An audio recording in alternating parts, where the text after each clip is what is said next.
Guadalupe Castellano ya lo tiene todo listo sobre la mesa para lanzarnos su pregunta matemática. Hola, ¿qué tal? Hola, buenas. ¿Qué te ronda a ti la cabeza para ver, traído una pelota de rugby, un faro de coche viejo, un queso de tetilla, alguna cosilla más que hay por ahí? ¿Cuál es la pregunta? La pregunta es qué tienen en común un queso de tetilla, el faro de un coche, un anillo, el balón de rugby y un cometa. Matemáticamente hablando, Matemáticamente hablando, claro. Bueno, pues a ello, a ver. A ver, pues lo que tienen en común son las cónicas.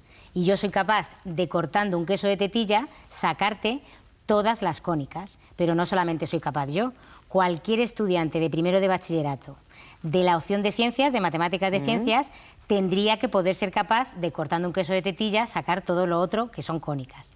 Entonces, para explicar un poco, las cónicas son las curvas matemáticas más importantes que hay por la presencia que tienen en la naturaleza y en la técnica.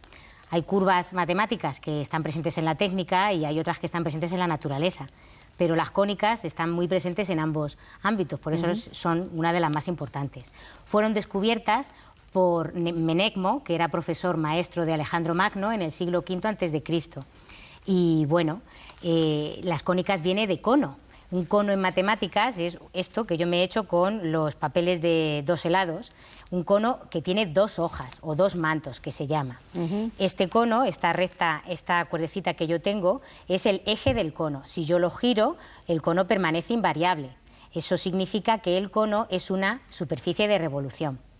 Y también, si yo, esta recta que he pintado aquí de rojo, os la señalo, esta recta, si yo giro la recta alrededor del eje, también se forma el cono. Eso es porque la recta es una generatriz de esto que es el cono, que también es una superficie reglada.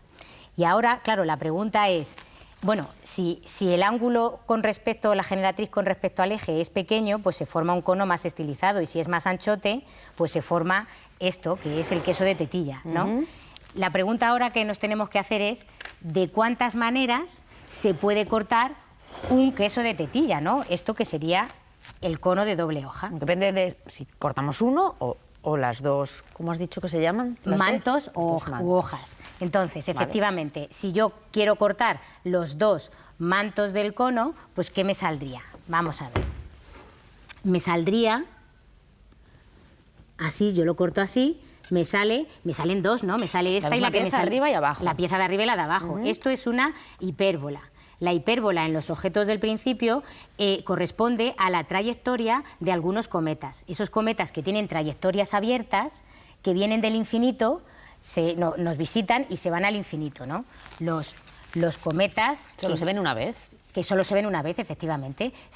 Vienen del infinito, rodean, se ven perturbada su trayectoria por el Sol y se van al infinito por donde vinieron. Por supuesto, la cola del cometa está en dirección opuesta al Sol, ¿de acuerdo? Bueno, las hipérbolas son importantes también porque antes de que existiera el GPS, el sistema con el que los marinos se orientaban donde estaban, seguían hipérbolas, que es lo que se llama el sistema Loran.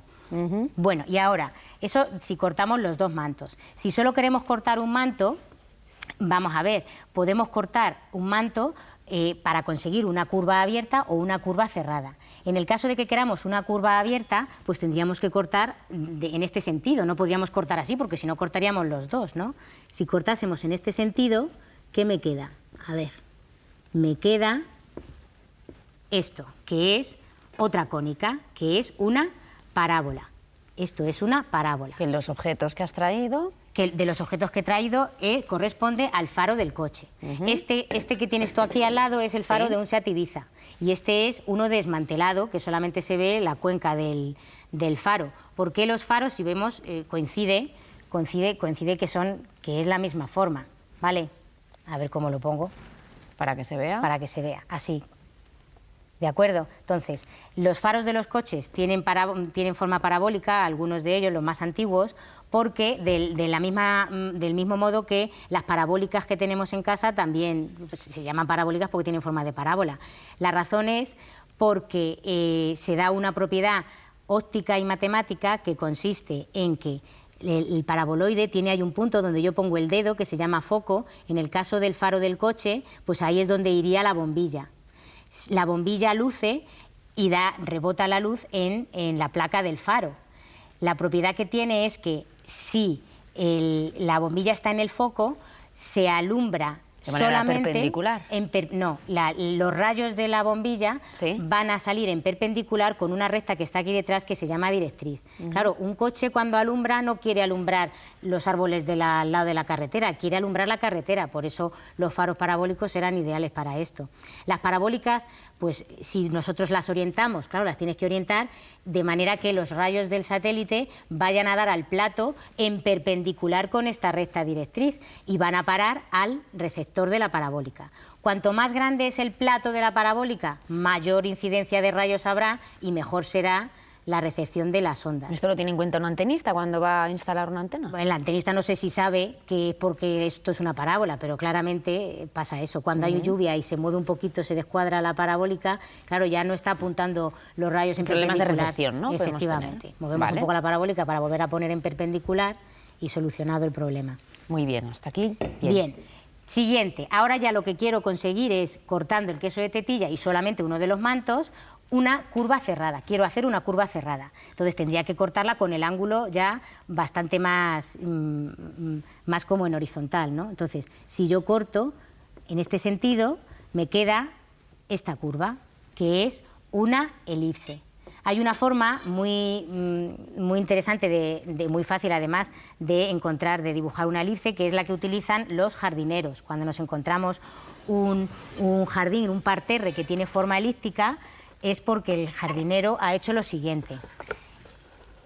Ha cogido dos estacas, las ha puesto y en ellas ha anudado una cuerda.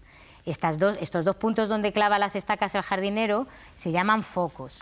Y con la cuerda deslizándola, en este caso con un boli, pues si yo deslizo la cuerda por aquí, me va a quedar una figura que corresponde, por este lado también, que corresponde a una elipse. ¿Veis? Es parecido a lo que sale ahí, claro, porque este sería un superqueso de tetilla. ¿Y qué tendría que ver con este el otro balón objeto? de rugby. Pero la elipse es una curva muy importante porque la trayectoria que sigue la Tierra alrededor del Sol es una elipse con el Sol en uno de sus focos.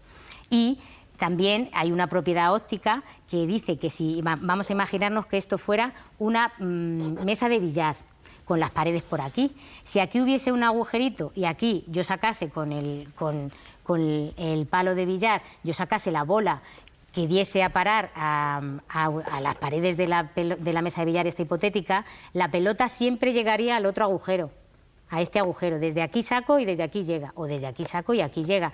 No importa dónde dé la pelota de billar, que va a ir a parar a la otra, al otro foco. Sería una mesa de billar trucada y siempre ganadora.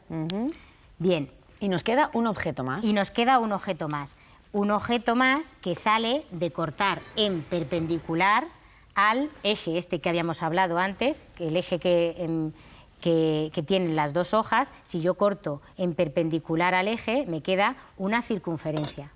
La circunferencia en los objetos de la pregunta es un anillo.